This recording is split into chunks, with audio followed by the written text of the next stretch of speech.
मध्य प्रदेश में चुनाव में सियासी दल अंक ज्योतिष का सहारा इन दिनों ले रहे हैं। बिल्कुल, और सत्ता से मेल के लिए अंकों का खेल जीतने की कोशिश की जा रही है। बात बीजेपी की करें तो चाहे टिकट का ऐलान करना हो या ऐलान में नामों की निर्धारित संख्या, ज्योतिष के मुताबिक सब कुछ ग्रहों को मजबूत करने की कोशिश है। क्या कहती है मध्य प्रदेश में बीजेपी और कांग्रेस की कुंडली, इस रिपोर्ट में समझते हैं।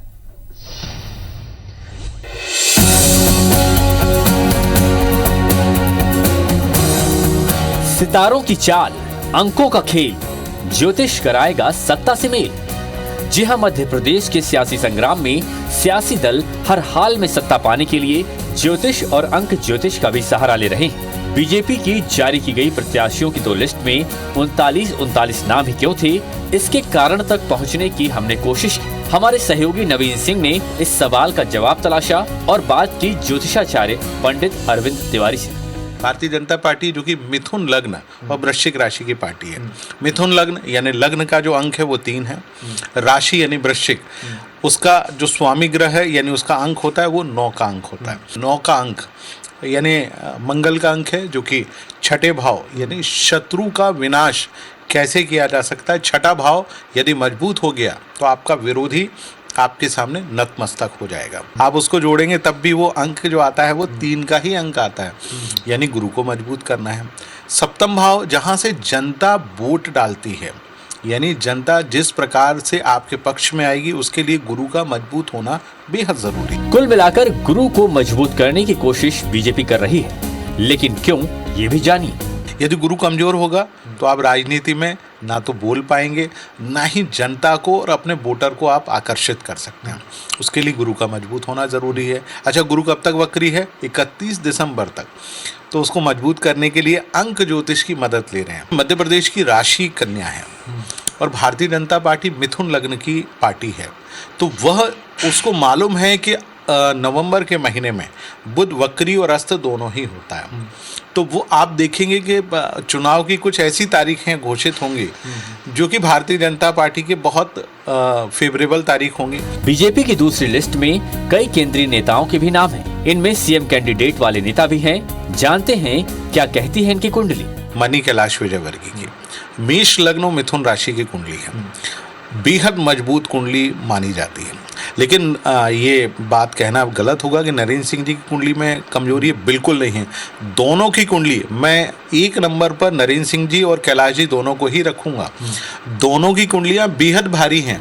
बात नरेंद्र सिंह तोमर और कैलाश विजयवर्गीय की हुई तो कुंडली पूर्व सीएम कमलनाथ की भी राजयोग वाली ही है। नरेंद्र सिंह जी और कैलाश जी की कुंडली को एक तरफ रखा जा रहा है और दूसरी तरफ मनी कमलनाथ जी की कुंडली को रखा जा रहा है, और उनसे ये आकलन करने की कोशिश की जा रही है कि आखिर इन तीनों में से कौन मुख्यमंत्री बनेगा। तीनों की कुंडली लगभग एक जैसी है। कमलनाथ जी की कुंडली निस्संदेह बहुत मजबूत है, उनकी कुंडली को कहीं से भी कमतर करके आंका नहीं जा सकता। मैंने आप देखिए कि वो अकेले ही खड़े हुए हैं मैदान में और उनके खिलाफ में पूरी भारतीय जनता पार्टी और संघ समेत जितने भी उनके अनुषांगिक संगठन है सब है। जिसकी कुंडली मजबूत, ग्रह उसी के साथ। तो बीजेपी और कांग्रेस में कौन किस पर ज्यादा भारी है, ये भी सुनिए। देखिए, मैं आपको बताऊं कि कांग्रेस की कुंडली वाकई में इस समय स्ट्रांग चल रही है। भारतीय जनता पार्टी की तुलना में कांग्रेस की कुंडली ज्यादा स्ट्रांग। जिस समय मध्य प्रदेश में चुनाव हो रहे होंगे, मध्य प्रदेश के लिए कांग्रेस की कुंडली बेहद मुफीद है, क्योंकि कांग्रेस भी कन्या राशि का है और मध्य प्रदेश भी कन्या राशि का स्टेट है। तो सरकार किसकी बनेगी, इसके बारे में ज्योतिषाचार्य क्या कह रहे हैं, ये भी सुनिए।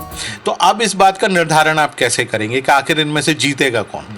तो इसके लिए सबसे ज्यादा महत्वपूर्ण आवश्यक है कि चुनाव की तारीख आखिर घोषित कब होगी। जिस तारीख को घोषित होगी आप अभी घोषित हो जाने दीजिए। आप आइए मेरे पास, मैं आपको 1 मिनट में गणना करके भी बता दूंगा और ये भी बता दूंगा कि किस पार्टी की सरकार बन रही है। तो करना होगा अभी इंतजार चुनाव आयोग की ओर से तारीखों के ऐलान का। तब शायद अंक ज्योतिष अपना आकलन पेश कर पाएगा कि एमपी में जीत किसकी होगी। वैसे फाइनल रिजल्ट जनता के हाथ में होगा, लेकिन ज्योतिष का आकलन दिलचस्पी जरूर बढ़ाता है। नवीन कुमार सिंह, IBC 24, भोपाल। तो हितेश, हम उम्मीद करते हैं कि पॉलिटिकल दलों के नेताओं ने जरूर इस रिपोर्ट को देखा हो, नहीं देखा हो तो आगे आप जरूर देख लीजिएगा।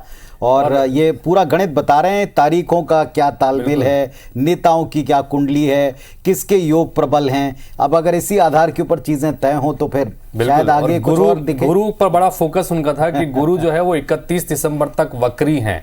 हाँ। तो 31 दिसंबर वो तारीख यानी कि उससे पहले ही सरकार बन जानी है और तब तक तो शायद शपथ ग्रहण भी हो चुका होगा। तो गुरु वक्री है, इसलिए इस बार अंकों पर ज्यादा ध्यान दिया जा रहा है, उनका ये आकलन था। और एक खुला आमंत्रण भी उन्होंने दिया है कि आप तारीखें घोषित हो जाएं, उसके बाद मेरे पास आएं, तो हो सकता है कि हम उसके बाद भी उनसे जरूर पूछें कि आगे क्या